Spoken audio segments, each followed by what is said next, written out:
Welcome to the Principles of Performance podcast, where we discuss how to optimize your health, fitness, and performance. Drawing on decades of experience of working as coaches, consultants, and trainers to top performers, athletes, and teams from professional sports to top universities to the U.S. military, Eric DeGatti and Mike Perry discuss topics and strategies of how to perform at your highest level and be your very best. Join us and our friends and colleagues who are leaders in the fitness and performance industry as we investigate and challenge the most popular training, nutrition, lifestyle, and recovery protocols.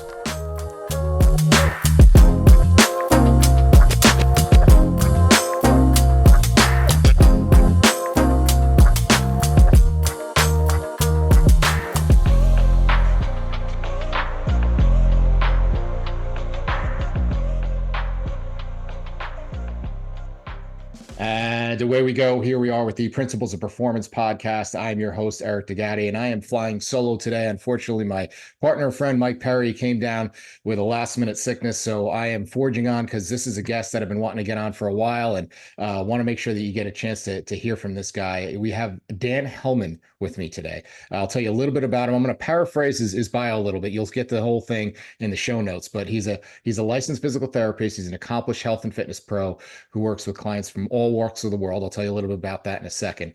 Graduated from University of North Dakota with a degree in athletic training, and then got his master's in physical therapy from Des Moines University. And then before he started his current company, H3, which he's going to tell us about, he practiced physical therapy in several outpatient orthopedic centers, specializing in sports medicine, spine rehab, and he's a past senior faculty member of the prestigious C.H.E.K Institute, which we've probably crossed paths there, as I did 2 levels of Paul's internship way back in the day. So he's highly sought after by orthopedic surgeons and athletic trainers to treat patients, and he's worked with athletic training staffs for at least 4 MLB organizations and treated star athletes from the NFL and NHL. He's also an avid golfer. And so he created the Golf Body Pro, and he's rehabbed their conditioned golfers from the youth to the top players in the PGA, including the Tiger Woods, Ben Crane, Patrick Cantlay, Gary Woodland, and more. And Golf Fitness recognized his work by naming one of the 50 best golf fitness pros in America. We're lucky to have him. Thanks for joining us, Dan. Thank you for having me. I'm excited to do this. Awesome. So, all right. So you got this really wide range background of skills and training available to you. So, like, how does the client or patient journey start if I walk in the door with you today in terms of your initial assessment and planning? Sure. So it used to be in the past when I was with the C.H.E.K Institute, I would send out a myriad of forms and I think I overwhelmed my clients in the beginning with, all of the different questionnaires from, what they were eating to how they were sleeping to, their emotional mental state.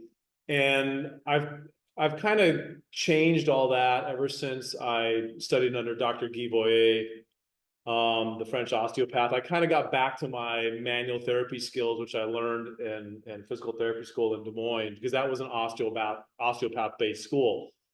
And now my client comes in and, I don't do the questionnaires anymore. I begin assessing.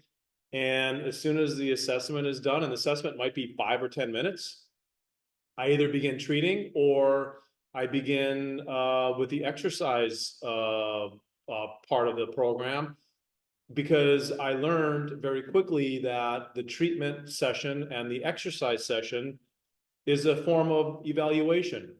And I had a couple clients back in the day with the C.H.E.K Institute where I would do like a 3-hour assessment.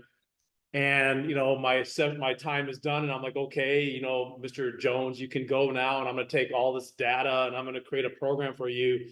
And I had a couple of people, they would leave, and then I would get a message saying, well, you didn't do anything for me. And that really kind of hit home. And so now, because I have clients, I just had a client here that drove down from Jupiter, because my clients do come from a little bit of a distance sometimes, or a big distance. I like to feel like they get something out of the session right away. So that's kind of how I've evolved with my practice. Less is more nowadays for me, because I think a lot of the techniques that I have had the great joy of learning over the last few years, I think have been really powerful. And I think they work for the most part for most people. It's interesting. We have a somewhat parallel, but slightly different journey in that I also went through those stages of, going and having that hour and a half assessment on the fitness side. And then having this realization on a couple different levels that one is that when I try to scale that as you own your own facility and now you have to now take these people and bring them out into other coaches and therapists, it's like, well, not everybody can be me and has that skill set. And so I'm the bottleneck in the system. And so is there a way I can streamline it? And then the other revelation was like when I sat down to actually write the program, it was really cool to know exactly how many degrees of glenohumeral external rotation they had on the goniometer, but it wasn't moving the needle in terms of when I sat down to actually write a program. So, kind of that evolution of streamlining to say, okay, there's information that's nice to have versus kind of need to have, right? Right. Yeah, I agree with you 100%. I mean, I would have, like you said, an hour and a half of assessment notes in front of me, and I'm like, okay, well, their first rib angle's increased. Well, yeah, but so is 99% of the rest of the population. Well, I can fix that with a T8, T9 ELDOA anyway. So why do I even need to, why do I even need to measure that? So it just got to be the point where there was just too much assessing going on. And I do believe in the saying, if you're not assessing, you're guessing. I do believe that you need to have an assessment, but again, you can do your assessment via your treatment, and you can do your assessment via the exercise program that you prescribe with your client. Everything is information that, as Dr. Voy would always famously say, that you put in your pocket, and you have that information. Now, what are you going to do with it? Yeah, it's like when people ask me how often do you reassess, and I say every session, every exercise of every session. So, all right, so I want to kind of go to the next step. All right, in the brand name, right on the T-shirt, so to speak, you have holistic health as part of your name, but that's a term that gets thrown around and kind of misunderstood. Like immediately, people start thinking of like Birkenstocks and patchouli oil and like burning incense and that kind of stuff. So, tell me what your definition of holistic health is. Yeah, so this definitely is rooted in the C.H.E.K principle. As a physical therapist coming out of practicing in the beginning in the orthopedic clinics, we never asked our clients what do they eat, what are they putting in their mouths, what time do they go to bed at night, what's their mental process, what's their relationship like at home. We never asked any of those questions. And I think as a traditional physical therapist, although I felt like I had a pretty good schooling, I don't think that I was very good at what I was doing. And then when I met Paul and realizing that the human being truly is not just a physical being, but also an emotional, mental, and spiritual being, and that people exercise anywhere from 1 to 5 times a week, but they feed themselves 21 times a week if they're eating 3 meals a day. My focus started to change on what are these people doing outside of the gym or outside of their exercise program. So I still do that to this day. I just simply ask people while I'm treating them or while I'm working on them, hey, tell me a little bit about your diet. Are you drinking water? I mean, your body's 70% water, oh no, I don't drink any water. Well, then I explain to them, I work with the fascia. The fascial system is majority of water, so I get the water spiel in. What are you eating? Oh, I eat pizza and hot dogs, I get that in, and then like really important, what time do you go to bed at night? I don't go to bed. I'm a night owl. I don't go to bed till 2 or 3 o'clock in the morning. I basically say I can't help you. You physically repair between the hours of 10 p.m. and 2 a.m. You psychologically repair between 2 and 6. I mean, that is circadian rhythm. We are creatures of the sun. If so, you have to for the holistic part for me, it's not just my exercise prescription. It's also what they are doing when they are not exercising that makes it holistic for me. So I know that word is, like you said, patchouli oil and chanting and stuff like that. That's not the way I look at it. However, I do think that most people are very stressed in today's world. Another little approach that I always look at is, exercise. I'm going to give you exercise, but exercise is nothing but another form of stress, depending on the exercise. And if your body, if your constitution cannot handle this exercise, it's only going to be deleterious to your health. It's not going to help you. So I do have to kind of get an idea of what their stress levels are, what kind of work do they do, what their home relationship is like. And again, I do all of that instead of having a bunch of questionnaires. I do all that is when I'm working with my patient, I talk to them. I mean, that's kind of a novel concept, communication. So I find that all out while I'm working with my client. Now, I want to kind of go in a little bit of a rabbit hole with this because these are great points. And I think what this approach does, this quote unquote holistic approach really does, is it takes our biases out as professionals, right? Because if we want to look for something, we're going to find it. And so to tie it together with the whole evaluation thing, is that I talk about when I do talks for coaches and trainers to say, I use the analogy of the jar of life, of the big rocks, the pebbles, and the sand. And I said, if you don't ask these questions, you're going to miss the big rocks and you're going to chase after sand. And so you're going to think it's because their glute medius isn't firing. That's what all their woes are coming from, when there's a lot of people who are healthy and happy with glute mediuses that don't function properly. They're not getting the bigger things like you're talking about, the stress, the sleep, and all that. And I think sometimes as pros, we're scared to step out of our comfort zone and our silo because we're scared what we might find, because I know how to fix a glute medius, right? But oh shit, if this person tells me, well, I'm having trouble at work, or I can't sleep, or I have, that those are a little bigger rocks to handle. And so if you don't have the skill set for that, it's safer to deal with the sand. Yeah, and that's what I've done, that's what I've been doing for the last 25 years is I mean, I probably would say that I do nothing anymore from my physical therapy background that I learned at Des Moines University, even though it's very good. I've spent I would not even venture hundred thousands of dollars on continuing education, learning from who I think are some of the best people on the planet, people that are clinicians. I did have to do a thesis for my master's degree. Research wasn't for me. I soon felt that this vessel is very difficult to be studied, because when we do a research study, we can't take into account, hey, are they having their period today? Did they have a fight with their significant other today? Did they have road rage on I-95 today? Did they eat something that they shouldn't have eaten this morning? I mean, when we research the human being, it's really difficult to take all of those variables into consideration. So I always kind of gravitated toward those people that were clinicians that, yeah, they have respect for research. I mean, we all have respect for research. Somebody's got to do it, but they got clinical results. And one of the reasons why I kind of went off on my own back in the day is that's because when managed care was taken over and we all went, the whole crazy research based came around, and we had to have research to prove what we were doing with our clients before insurance would reimburse. Well, what I was doing with my clients was working. I don't have proof that it was working, but ask my client or my patient, they said they're getting better. And to me, that's all that mattered.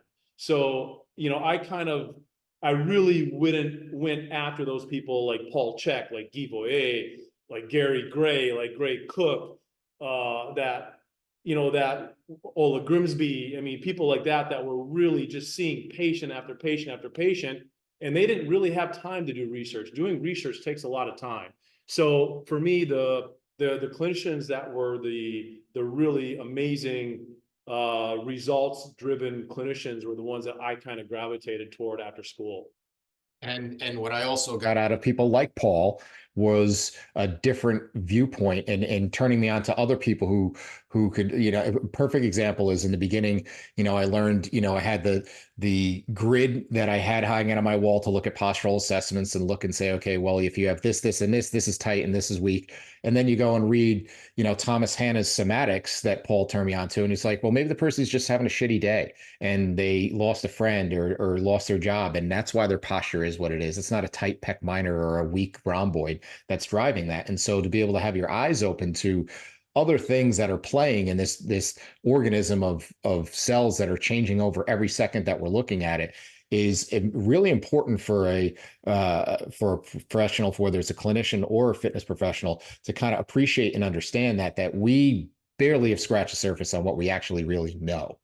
Sure. I mean, emotional, mental, spiritual stress is more powerful than physical. I mean, I lost my sister and my oldest sister in January. If you would have done an assessment on me, I would have looked like shit on your posture grid, right? I mean, that's the unique thing about the human being is it's such a complex vessel. I always say that I really, I always say that I really don't know, the human body. I don't think anybody really does. I mean, we have an idea about what to do and the direction that kind of like the path to go down. But I'm always kind of trying to prove myself wrong while I'm doing things just to make sure that I keep myself in check. Because it's just such a complex vessel. All right, so going back to some of the stuff that you have learned over the years and some of the approaches that you specialize in, you've mentioned a couple times Guy VOYER and his Soma method. Yeah. For the people who are unfamiliar, tell us a little bit about like what that even is.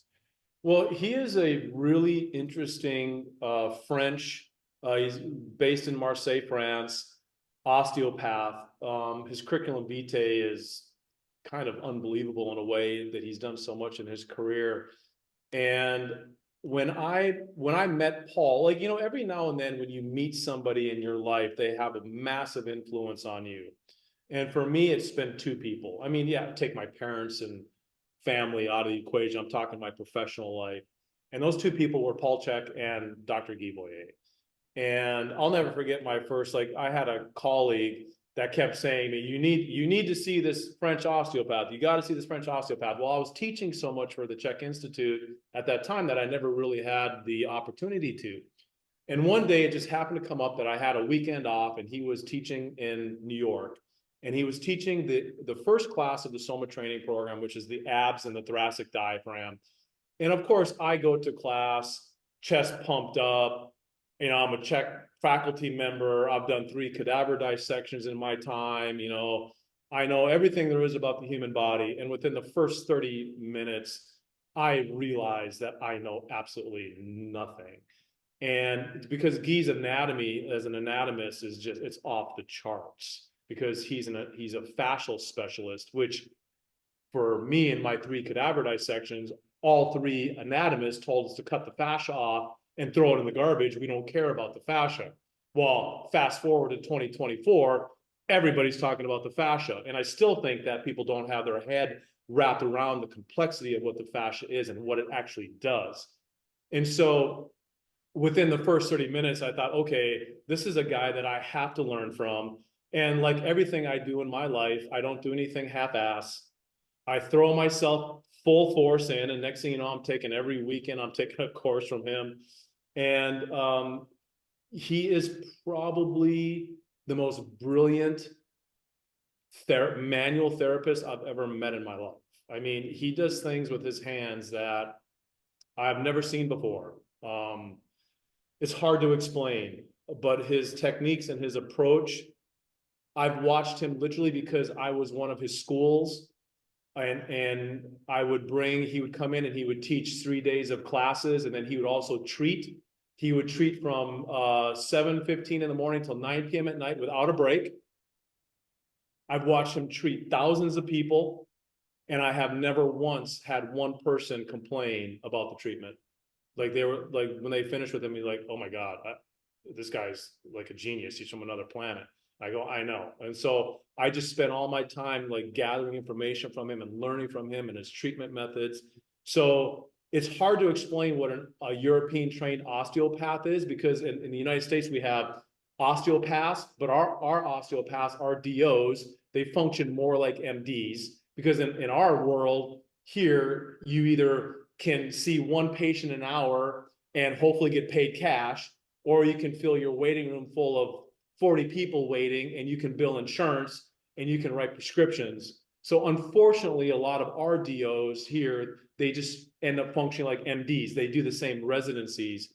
a European trained osteopath or a Canadian trained osteopath, I don't like to say this, but the closest I can say is they function kind of like a chiropractor.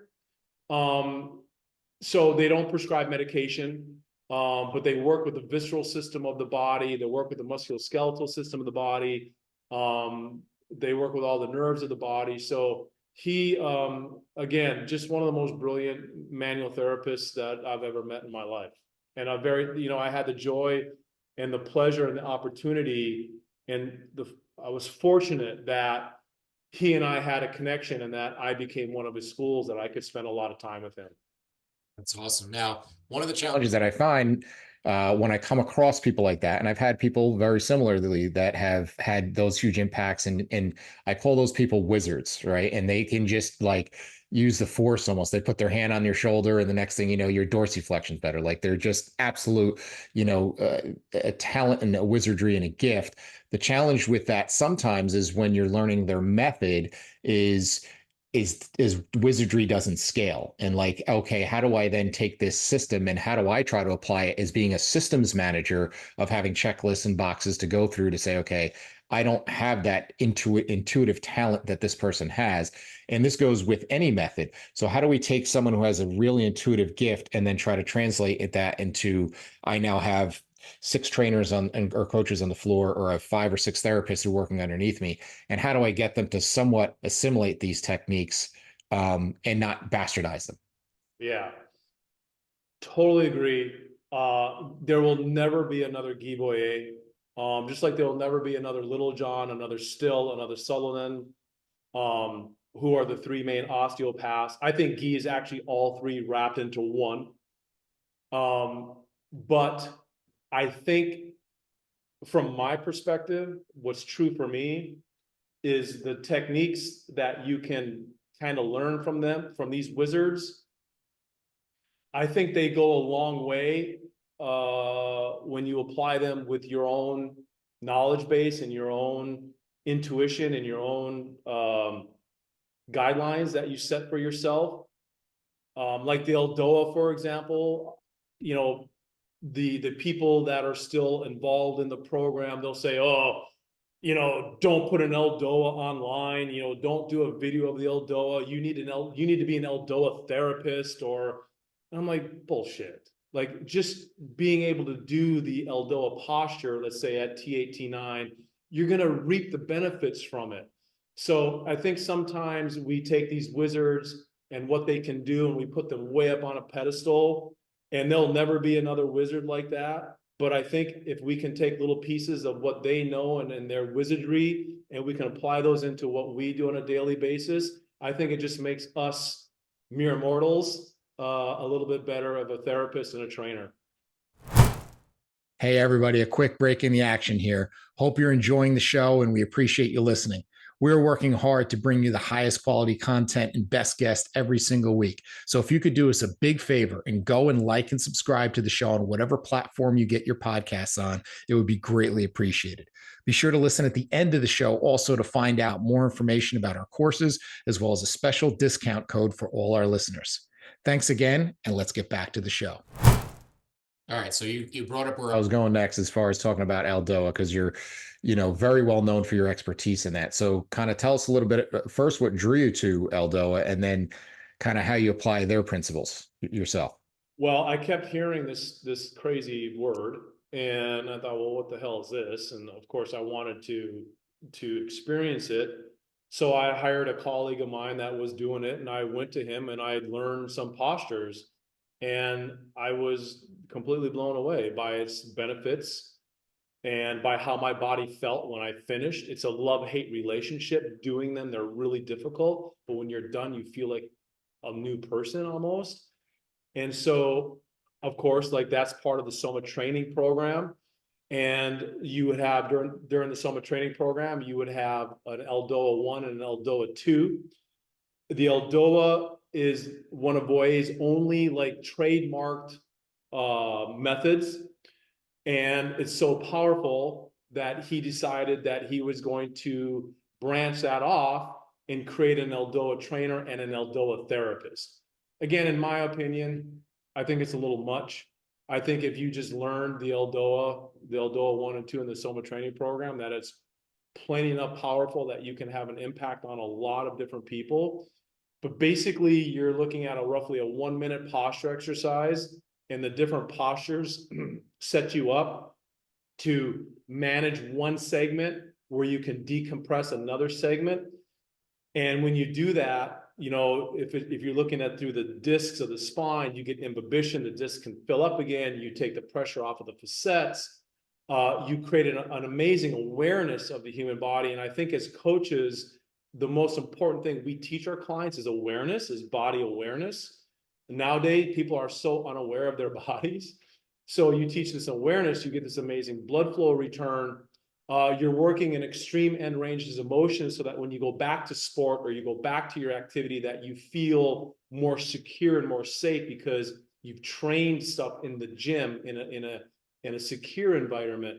So the ELDOA, I will say, I just said this to my professional tennis player that just left.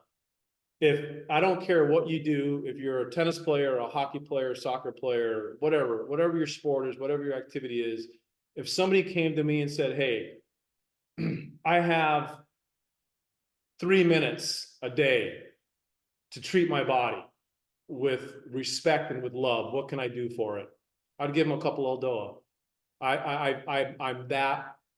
I'm that passionate about it and what it does for the human body, because there's nothing that we do in our lives that decompress us.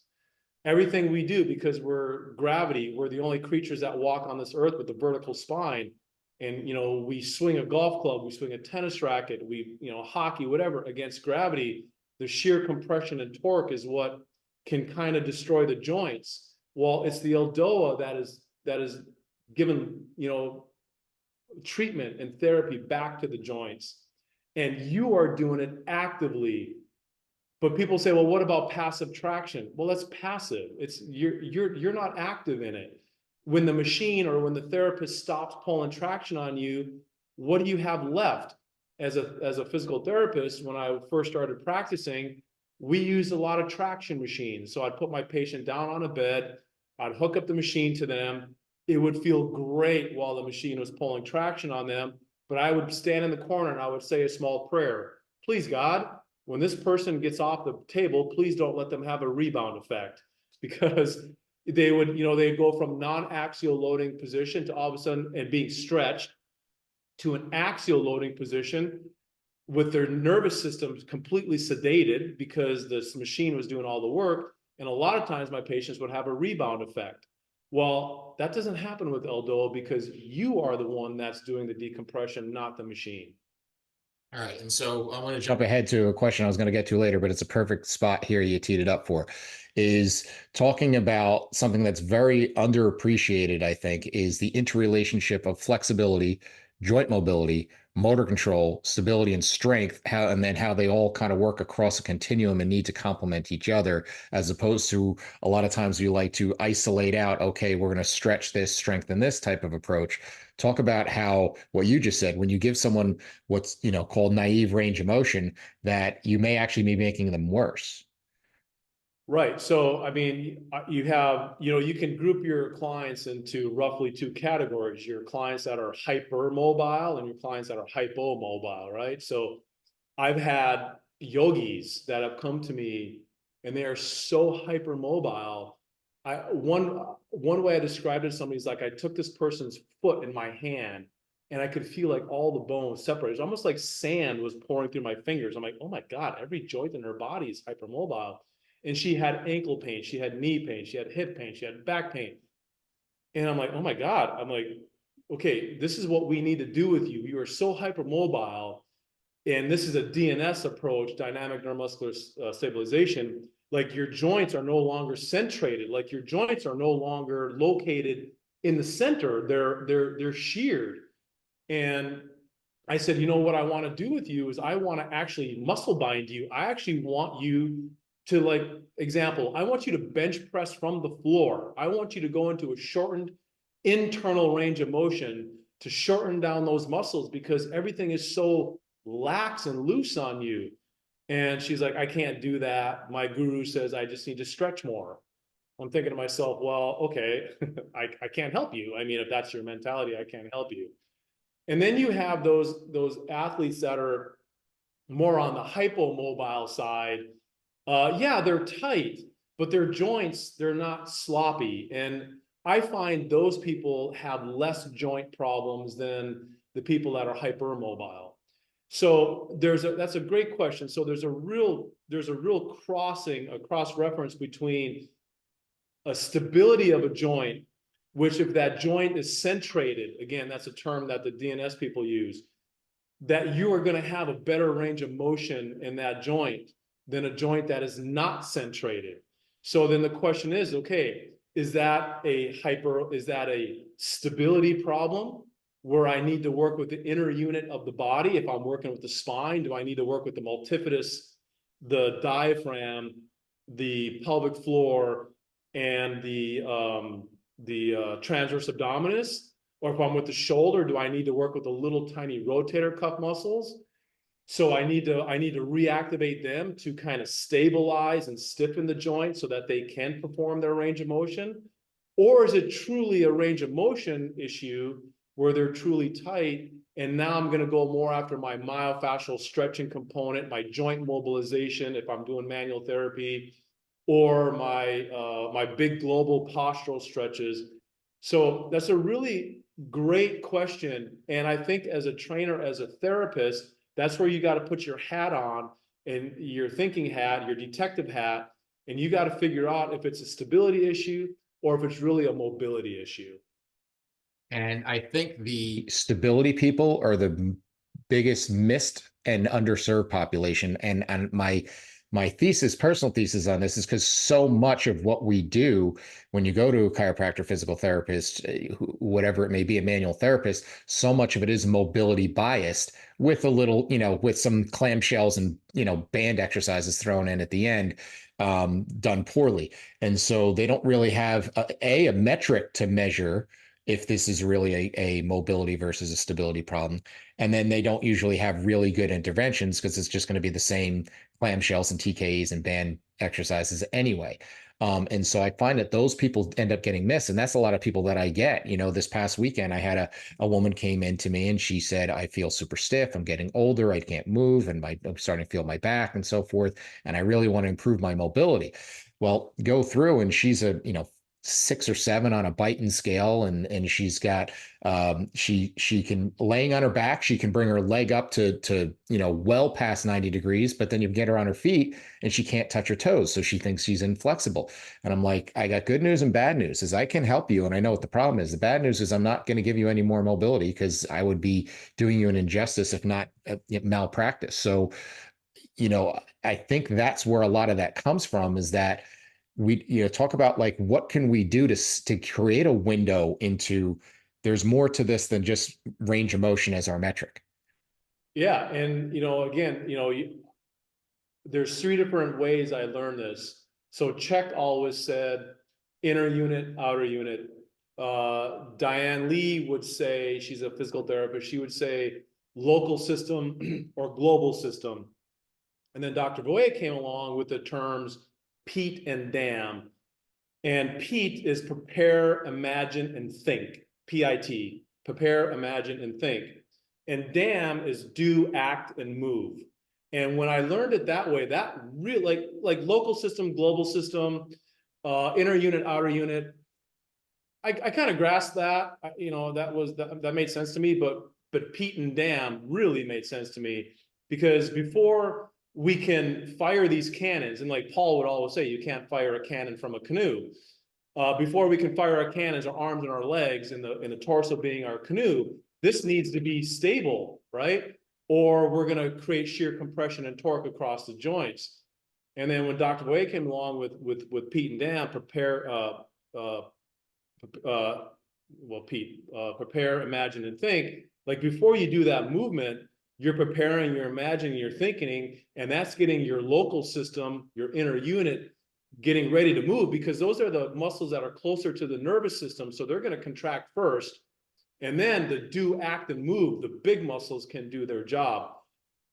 So that I think is really important concept when you're dealing with somebody, when you're questioning whether it's a mobility or a stability issue.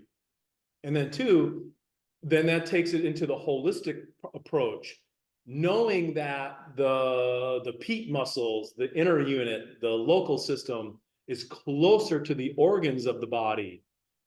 And knowing that the same nervous system that innervates the organs and the glands, a very amazing guy by the name of Eugene Sandow said back in the late 1800s, you can't have healthy muscles without first having healthy organs and healthy glands. It's impossible. So thinking about, now that local system or that inner unit, how close it is functioning to the organs and to the glands. And does my client have a bloated tummy because they're eating stuff they're not supposed to be eating? Are they constipated? The average American, I think, takes a bowel movement every 2 or 3 days, which is crazy. And all of that can shut down the little tiny muscles that are needed to stabilize the body so that you can fire the big muscles. So I think that's also a really important concept when you're thinking about that stability or mobility issue.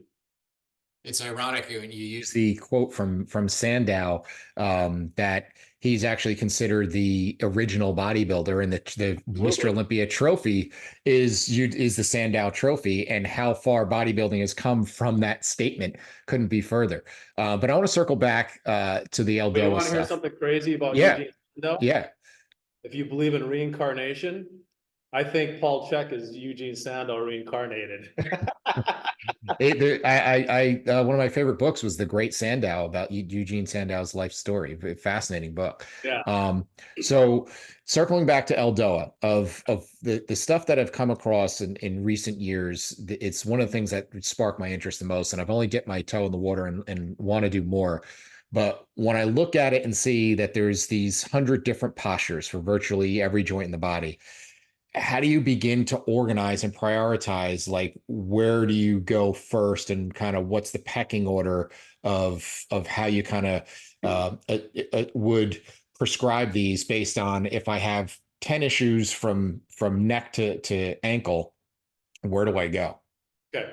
So there are no ELDOA for the knees and the ankles. There are ELDOA for the shoulder, ELDOA for the spine, ELDOA for the cranium. There's no ELDOA for the hands or the elbow. So typically the ELDOA is going to be utilized for the spine, there's a bunch of ELDOA for the pelvis. There's a bunch of them. And for the hips, cervical spine. There's even an ELDOA for the TMJ, which is very powerful. It opens up the TMJ where the disc is. How you organize that, I could give a couple different answers. The best one that I think that I could give you today is that, because with VOYER's philosophy, and completely different from C.H.E.K's philosophy, is that in VOYER's philosophy, the pelvis is the foundation of all, okay? Life begins there. That's your basement. If you build a 2-story house, beautiful 2-story house, and 6 months later, your door upstairs doesn't close, it's not the door's fault, it's your foundation's fault, right? So if you saw VOYER as a patient, and let's say you were seeing him because you had an ear infection, he's going to tell you to take your pants off, because he's going to look at your pelvis first. Okay, that's the first place he's going to go. He's going to assess your pelvis, he's going to adjust it, and then he's going to work his way up the chain. If you were going to go to a C.H.E.K practitioner, depending on the level of C.H.E.K practitioner, they're probably going to ask you your relationship with your mother and your father. Okay, so just completely different approaches, right? And then they're going to probably start up here at the atlas axis, because you have a lot more muscle spindles up here than you do down lower in your body. All right, so 2 different philosophies. I respect them both. I learned them both. But for the ELDOA, because VOYER created the ELDOA, we start at the pelvis. So typically we will start, if you're going to do an ELDOA, we'll start as low as we can, except for L5S1 is typically done last, because it is a kind of like a foundational ELDOA that you do last, because you get to lie on your back, you get to put your legs up the wall, and it just feels good. A lot of the other ones, you have your spine perpendicular to the earth and you're working your butt off, right? So a lot of times I would organize the ELDOA from the bottom up. So I would go, let's say I have a problem, the second most commonly injured vertebra in the human body is L4, L5. I might start at L4, L5. If I have a rotary athlete, then I might jump up to T12, L1, because that's a transition joint between the lumbar spine and the thoracic spine. And then I might go to T8, T9, because that's the apex of the thoracic curve. And in biomechanics, that is where we get the most amount of rotation, because the center of axis is right through the body of the vertebra. And then I might go up to C7, T1, because I have another transition joint there. And then I might do an ELDOA at the neck, and then I might finish with an ELDOA at L5S1. So there's different ways to prioritize and organize the ELDOA depending on what you're seeking and what your goal is for the outcome. Now, so continuing that theory, would that be why you don't go distally down into the, say, the elbow or the knee or ankle? Because your assumption would be that those are downstream issues from coming from the pelvis or shoulder girdle, or even in the thorax. Okay. And even in C.H.E.K's philosophy, those are called slave joints. The arms and the legs, those are called slave joints, because they're attached to this vessel here in the middle, and these are just slave joints to what happens here. Got it. Okay. So, all right, let's take a step back. So we've learned a ton of stuff about the Soma method and ELDOA and all these different things, talking about, the stuff when C.H.E.K goes into NUCA practitioners and the Atlas balance and so forth. So like whatever it is, so let's say that the next thing comes out and it's the thing that starts trending. How does someone, whether it's a health professional or even the end user, begin to qualify an intervention or modality, whether it's just giving them temporary relief and modulation, or it's actually going to give them a long-term solution? So for me, I've always said when I was teaching for the C.H.E.K Institute, don't believe a word I say until you try it for yourself. I think that's really important. I never, like in my history, if I was gonna show somebody an exercise, I have to be able to do the exercise. If I was going to do a treatment to somebody, I wanted to experience that treatment first. Like I can now do dry needling. Before I ever stuck a needle in somebody, I had somebody stick a needle in me. So I think it's important, as people that work with the population, whether you're a therapist or a trainer, I think it's really important that you try the modality for yourself first. And then, the only other way, after that, to qualify something would be just, hopefully you're getting the information from colleagues of yours that you trust that have been using it, and they have clinical knowledge and clinical results of the outcomes. That will always help as well. But other than that, I think you just kind of have to try and experience it for yourself.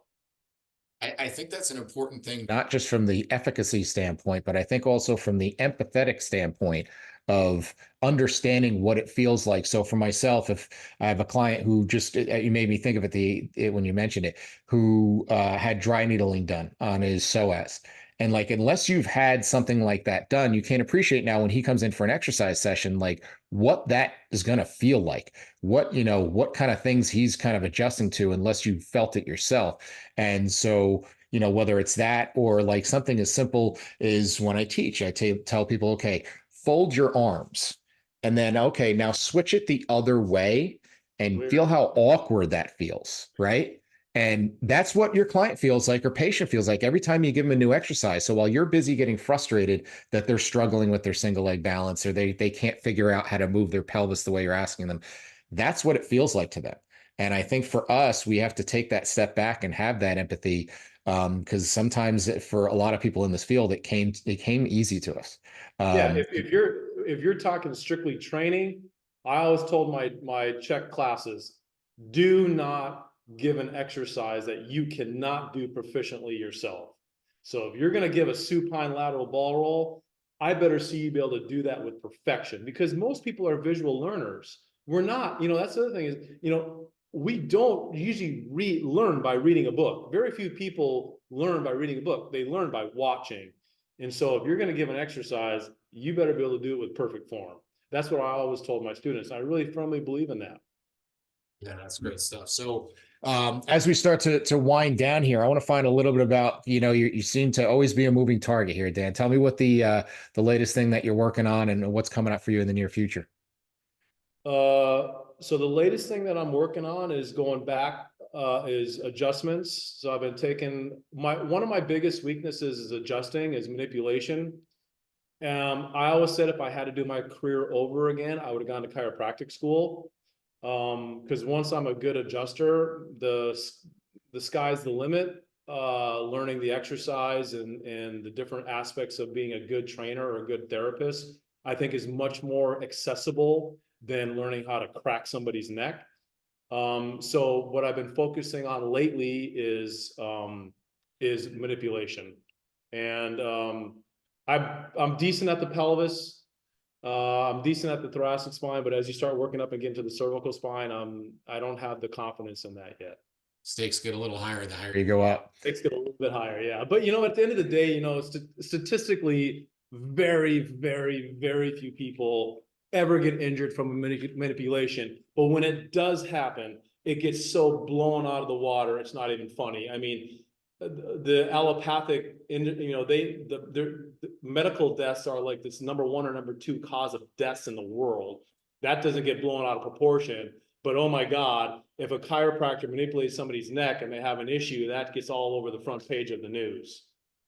Well, and then the other interesting point about manipulations is that to take it to my world on the fitness side, is I try to explain, like, oftentimes I can put way more forces into people than you can. Like the amount of force you're going to put into your manipulation doesn't match if I throw a medicine ball at somebody or if someone's swinging a kettlebell ballistically and they can't control it. So, and we have a lot lower barrier for entry to get into our field than you do.